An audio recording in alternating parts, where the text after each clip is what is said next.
This is the update. It's not a good one. It's not a fun one. It actually really sucks. But I'm going to keep it short and sweet.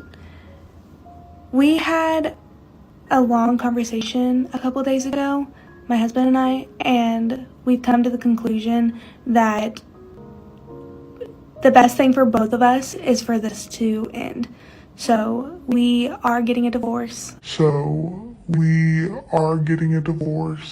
Few moments later.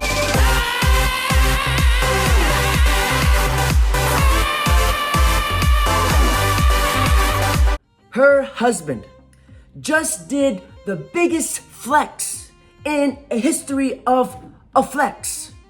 He gave this cream gobbler the boot.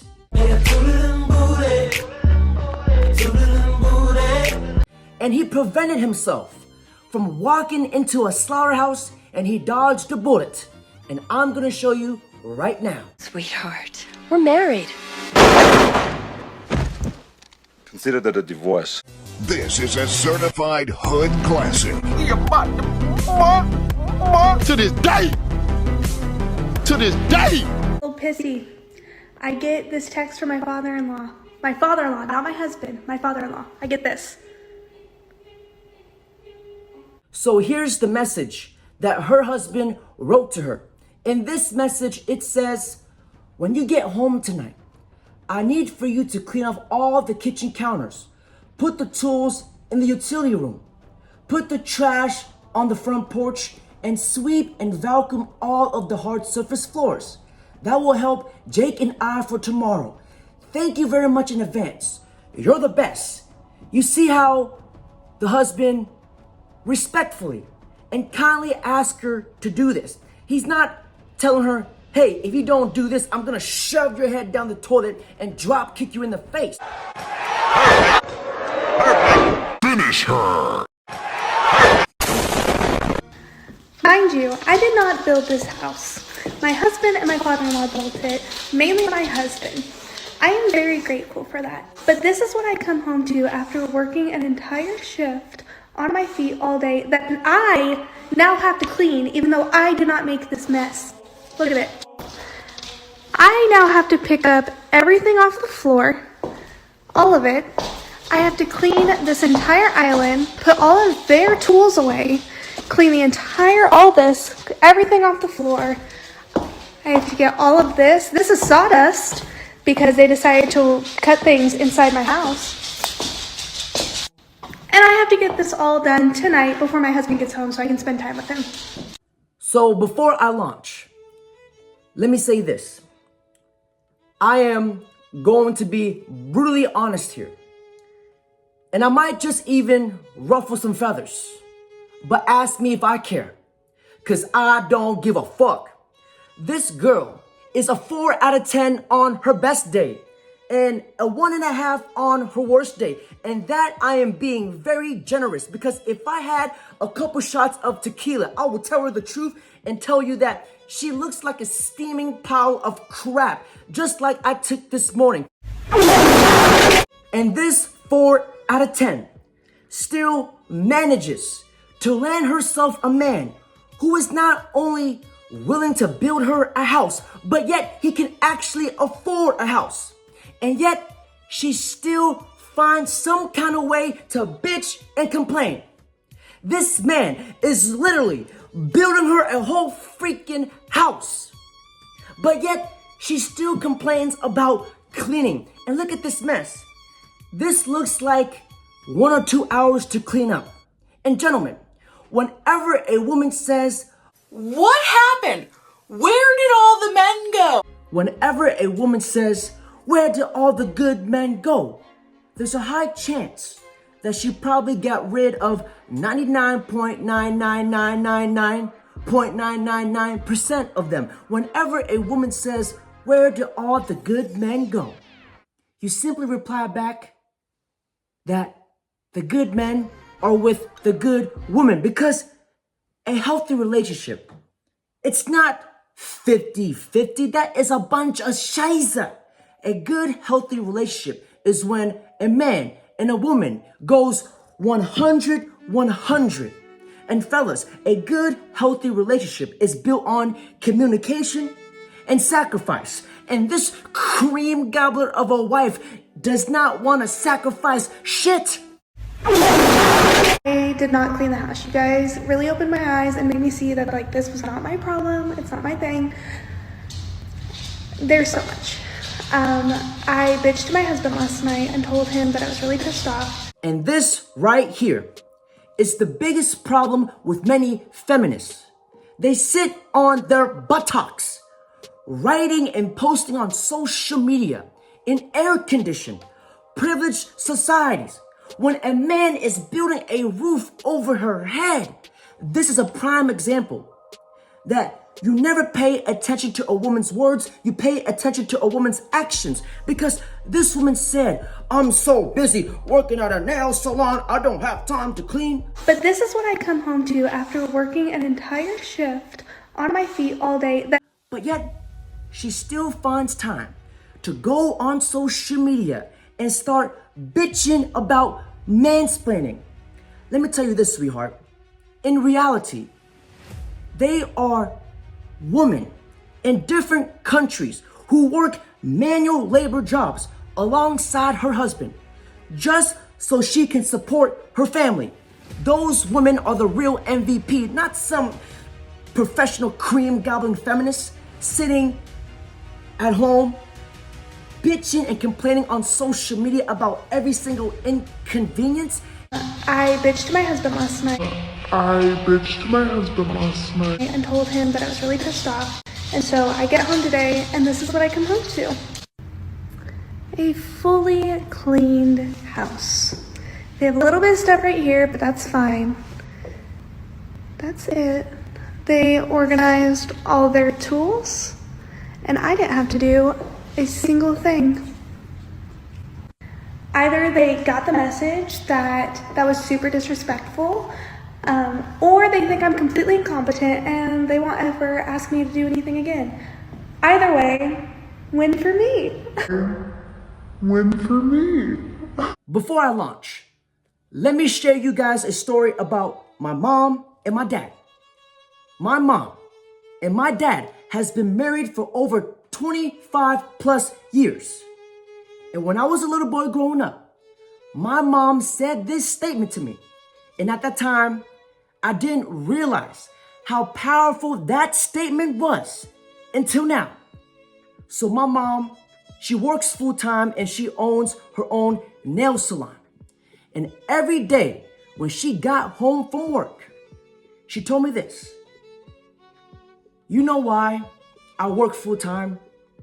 I cook, I clean, and I do laundry for you guys. It's because I love you, your brother, and your father. It's not because of the gender roles, because I remember this. She's told me that if you truly love your family, you don't have to be asked what to do.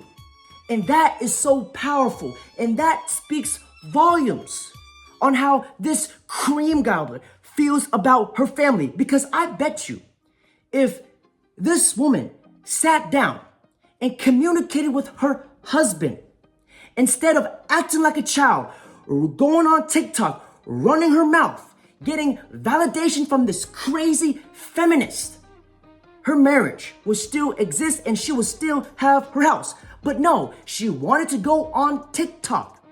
Not only did she shame her husband into making him look like a bad guy in front of 6 million people. And I wanted to be curious. So I looked at the comments and look at the comments here. The comments are like, you go girl, you show him. Come join our feminist group and be single like the rest of us. Kevin Samuels be like, ma'am, die alone. Because according to the book of the cheek slang of divine intervention, it states, beautiful woman, come in a dime and a dozen. If she's entitled, divorce her and sleep with her cousin. This is the update. It's not a good one. It's not a fun one. It actually really sucks. but I'm going to keep it short and sweet. We had a long conversation a couple days ago, my husband and I, and we've come to the conclusion that the best thing for both of us is for this to end. So we are getting a divorce. I absolutely love this woman's explanation on how they came to a mutual agreement to get a divorce. Sweetheart, in other words, he told you to get the fuck out. Get out. We've been separated for the past couple days, obviously. We just have to put the legal actions into motion. But yes, we are getting a divorce. So here's my 2 cents and my cheek slaying analysis. Because if you guys go back and rewind back the clip, pay attention to her body language, her demeanor, on how she talks about her divorce with her husband. The way she was talking about her divorce, she was making it seem like this divorce was a slap on the wrist for her, like it was a small inconvenience in her life. Because if you analyze this with your thoughtagon, this goes to show you that she did not really love her husband for him, but she loved her husband on the value he can provide for her. And here's another RFP truth bomb. Men, we value the idea of being in love with a woman, but woman loves a man for the value that he can provide. So therefore, men, we fall in love idealistically, while women, they fall in love opportunistically. Because I'm really glad that this man had the balls to walk away and divorce this cream gobbler.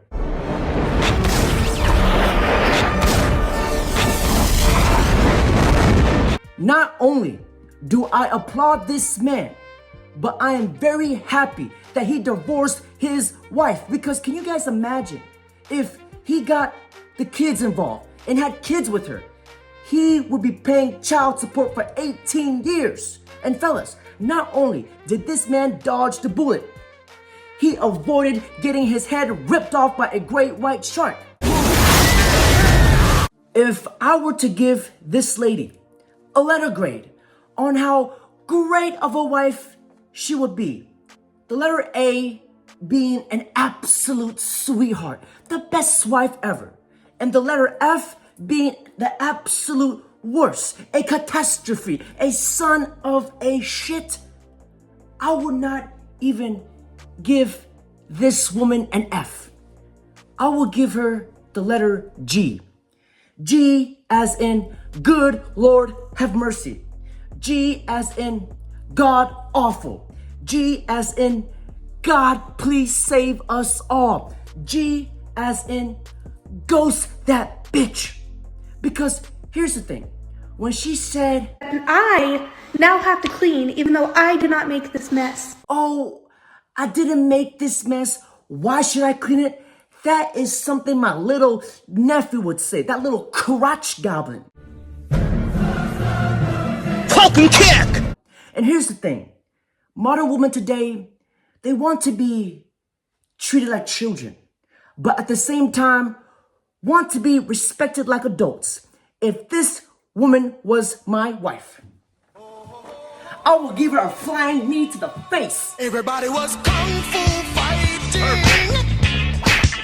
Those kids were fast as lightning. Gentlemen, my father always told me this.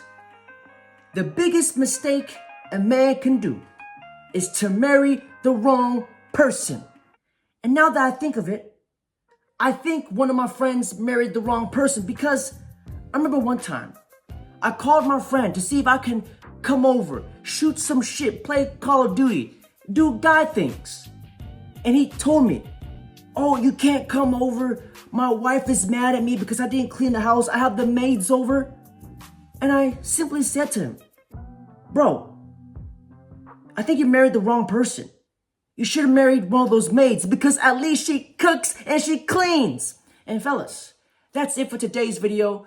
Don't forget to like, comment, subscribe, and if you really enjoyed this video, don't forget to hit the heart button.